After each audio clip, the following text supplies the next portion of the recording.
dito sa segment na BS Politics, also known as Bawal ang Balat Sibuyas. Hoy Pia, sanay ka dito, di ba? Sabi mo, pag-usapan natin ang mga kontrobersyal na dokumento sa mga nagdaang impeachment trial. Pero bago basahin yung part ko, may nag-comment tayo, unahin ko na yung ticket or cleave it. Sabi dito, good PM, kamupano ni Attorney Tolosa si Eric Santos. Maganda din siguro boses ni Attorney. Ay! Patay! Sapot! Pwede naman. Magpapaling ko ang show tayo. Pwede naman daw. Ay, pwede din. Kaya lang matatapos ng show pag ginawa sa sama ng boses. Pero kabilang sa pinaka-controversial ng envelope na pinag-uusapan natin, yung paglilitis kay dating Pangulong Joseph Estrada. Ano bang nangyari dito, Dino? Hindi ko to alam eh. Alam ni Richard, stop na rin sa ni Walden Bello, no? Sabi niya kanina. Noong 2001, nagdesisyon ng mga senador na huwag buksan ng envelope na sinasabing naglalaman ng bank accounts na inugnay sa isang alias, Jose Velarde. Naging makasaysayan ng aksyong ito dahil naging meet siya para si EDSA Dos na nagpatalsik sa pwesto kay Estrada. Oh my gosh, what's Mitcha? Ayan. Noong 2012, binuksan ng lahat ng dokumentong may kaugnayan sa kinakwestyong yaman ni dating Chief Justice Renato Corona. Kabilang dito ang lahat ng bank at tax records ni Corona para patunayang may hindi pagkakatugma sa kanyang SALN. Kaya naman, malaking usapin ngayon ang issue ng salyadong BIR box sa impeachment trial ni Vice President Sara Duterte. Sa inyong palagay, mabubuksan nga kaya ang kahon na yan? Sasagutin natin yan. Kasama pa rin si Attorney Tolosa dito lang sa Balat Sibuyas! Sabi ko, hoy Pia, sabi ni Attorney Tolosa. Bawal ang pikon! Huwag kang BS! Balat Sibuyas! Palibasa, hindi ka ma... Dino, for the record, ano sinabi ko, Pia Cayetano, sanay ka dito sa hindi pagiging Balat Sibuyas, sa Attorney Tolosa, behave, sabi niya gano'n. Hindi ko naririnig to. Si Attorney. Paano nakita? Meron kang gusto pagpapatan dito sa likod. Sanay tayo dyan. Okay, balikan natin. Attorney Tolosa, gusto ko lang tanungin, di ba? Yung sa BIR box, di ba? Has the prosecution ever written to the President to request the unsealing of the same, because that is provided for in the National Internal Revenue Code. So, apart from the fact of course, we believe that the High Court of Impeachment has the right to subpoena these documents, and the prosecution should be able to use the coercive powers of the court, no? Yung to secure evidence. Meron bang ganyang route? Pinag-uusapan ba yan? At paano, let's say for example, kung ayaw, kasi alam mo naman tong Senado, kaya nga may bantay Senado, kung kaya nila magbaril-barilan at kaya nila magkandara pa, baka naman kaya rin nilang hindi magbukas ng envelope or hindi buksan yung ebidensya. Ito bang route na ito ay posibilidad para sa prosecution? Well, for the record, we haven't sent any letter to the President asking for his consent for this BIR documents. But nandito pa lang ho tayo dun sa request for issuance of subpoena. Ang sa amin ho wag nating pangunahan kung anong maging hakbang na gagawin ng BIR Commissioner sa bagay na to. But tama naman din ho, no, as pointed out by the Impeachment Court dun sa previous impeachment proceedings, the late CJ Corona, ganun ho ang nangyari. Ang BIR Commissioner, siya ho humingi ng consent ng Presidente, no, para mabuksan ito. So that's one of the options that are available to us. Pwedeng gawin yan ng BIR Commissioner if he doesn't act. Of course, that option's there and it's under deliberation kung prosecution ho ang susubukang magsimula nito. No? But sa ngayon, ayaw muna ho namin pangunahan yon. Hintayin din namin kung anong magiging hakbang na gagawin ng BIR. So just to clarify, Attorney, nung panahon ni Renato Corona, ni-request ng BIR Commissioner at pinabuksan na binigay ni Pangulong Aquino yung permission to open the...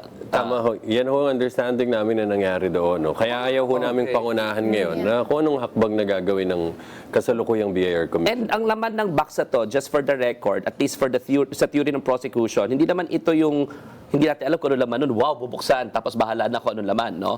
These are the tax returns of Inday Sara and Mans Carpio ba o Inday Sara lang? Both ho, Both. So, ibig sabihin, alam natin kung anong laman. In fact, kayo nga yung nag-request nito, it's just that it came with in a sealed box. Kasi sabi ng BIR Commissioner, hindi yan basta-basta pwedeng buksan.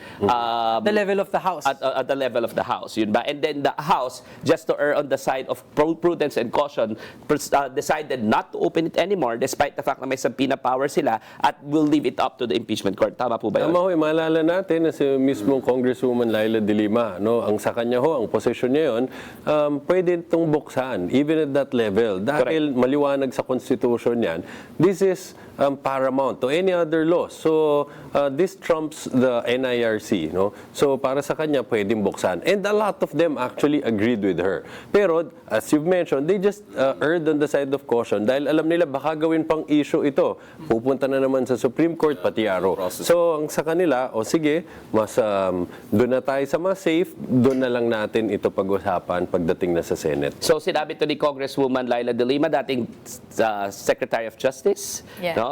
Number 8, part-top notcher, no? At matagal ng abogado. And I share that particular opinion kasi may subpoena powers nga yung House. Eh. Ibig sabihin, they can secure these pieces of information, especially since the House has the right to solely initiate. And in order for them to be able to initiate, they should be able to access pieces of evidence at that stage so that they can craft the articles of impeachment accordingly. Di ba? Kung meron kang karapatan mag-initiate, kailangan may karapatan ka rin makakuha ng ebidensya. Kaya nga may hearings sa Committee on Justice level. No? So I share that particular opinion. Pero syempre, alam naman natin, no, last year, medyo bumagsak na tayo dun sa checks and balances. Pangalawang beses na ito.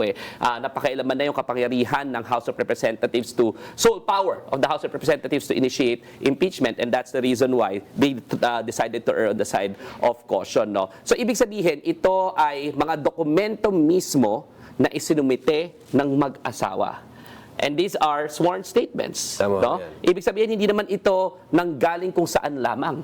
Di ba? Nanggaling ito mismo sa nasasakdal at sa asawa niya. Tama ho yun. Kasama ng mga financial interest nila, pati ho yung mga negosyo nila, o yung mga tax filings din nila. Magtanong ko dyan, ang gusto ba natin i-reconcile dyan ay kung una, yung nilagay nilang filing, ay tugma sa kanilang salin at itutugma din ba natin sa labas-pasok ng pera na maski 10 milyong beses mong paikutin yung umiikot nilang pera ay aabot ba ng 6.7 billion? Tama ho yan. Kapag sinuri natin itong mga dokumento na to, doon lang natin makikita yung complete picture ng financial standing ho nila. No? So, titignan natin ano yung kabuoang yaman na nadeklara sa SALN versus ano yung legal na kita na dineklara nila sa kanilang mga BRR filings, itong mga ITRs, at ano naman ang actual na laman ng mga bank accounts nila, dito natin makikita sa bank records and AMLAC records. So, ibig sabihin, may president na ito ng panahon ni Chief Justice Corona, no? And of course, binuksan nga ng At impeachment naging court. diskusyon din yan nung then impeachment court na ang bumoto in favor of that ay dalawang nakaupo ngayong senator judges. In the Sino? name of Alan Peter Cayetano and Senator Cheese Escudero, if I'm not mistaken. That is correct. That was pointed out in the oral arguments by Congressman Shell Jokno. Magaling talaga si Dean Chell, no? Talagang buti na lang dyan ako nag-aaral. Yun ang curious ako. So as lawyers, no? As lawyers, kung yun ang position mo dati nung nag-decide ka, what is your basis to decide otherwise? Kasi kumbaga, gumawa ka ng sarili mong jurisprudence o yung pinagbasihan mo as your policy position, di ba? So sana, patagtigin ba natin kakatigan Baka nila yung nawala ng dating prinsipyo or nabulok. Baka yun yung ano, yun yung basis. Sorry. Okay. Well, ayaw naman ho nating pangunahan no, kung ano magiging desisyon. Kila Senators Escudero and Senator Alan Cayetano. Although he mentioned, if I remember correctly, na sabi nga, as pointed out by Kong Shell Jokno, yan ang naging pagpapasya ko doon. So you could expect how I'll vote on that matter. No? So mukhang magiging consistent naman. So we're hopeful and let's see how on Monday. Ano klaseng president kaya yung gustong i-set up nito? Kung sakasakali lang let's just for example, I hope and I pray that the senator judges will do the right thing, no? Pero ano klaseng president yung i-set up nila kung sakasakaling they're saying that documents submitted by the accused or the respondent herself are beyond the reach of the impeachment court? Yan kasi yung magiging president dyan di ba? If for example, ayaw gamitin itong impeachment court yung subpoena powers niya dahil sinasabi niya bawal, ibig sabihin mga dokumento mismong in-execute ng respondent na sworn statement beyond the reach of the impeachment court. despite the fact that sabi nga ni Attorney Tolosa, this is the highest form of accountability mechanism under the Constitution, no? So hindi magandang example 'yan, at saka para bang ini-encourage natin yung mga magnanakaw, no? Oo. Yung mga magnanakaw na magnakaw na lang anyway, hindi May naman hangganan. mahuhuli. May hangganan. Kahit impeachment court, hindi ka kayang habulin. At hindi kayang habulin yung mga dokumentong ikaw mismo ang pumirma. Hindi kaya ng impeachment court yan, di ba? Oo. So, di bali na. No? So, I think that is a very dangerous precedent. And I feel like i-renegade ng impeachment court ng mga senators yung power at gagawin nilang inutile and mahina itong kapangyarihan ng impeachment court para mag-imbestiga at para umusig sa mga nasasaktan. Paalala lang po natin sa taong bayan na nakabantay po ang mga sambayan ng Pilipino sa inyong kinikilos at mga ginagawa. Nangyari na dati, sinagad natin ang galit ng taong bayan, nagkaroon ng pagbabago sa liderato. Attorney Tolosa, di ba nandun ka sa EDSA? Nandun naman ako. Huwag na natin, wala nang answer reveal kung 1 or 2 ha. Huwag na natin EDSA man? Hindi naman. Ikaw lang yan. Si Richard. Okay, bago natin kung ano pa. Pakilabas si picture ni Dino. Ako ba sasagipin kita, Attorney Tolosa. Maraming salamat sa pagsama sa amin ngayon. Kasi baka kung ano pa itanong ng mga co-host ko. House Prosecution Legal Spokesperson, Attorney Benjamin Tolosa. Maraming salamat din. Junior, Thank you for your service to the Thank you nation. for your Maraming service. salamat din.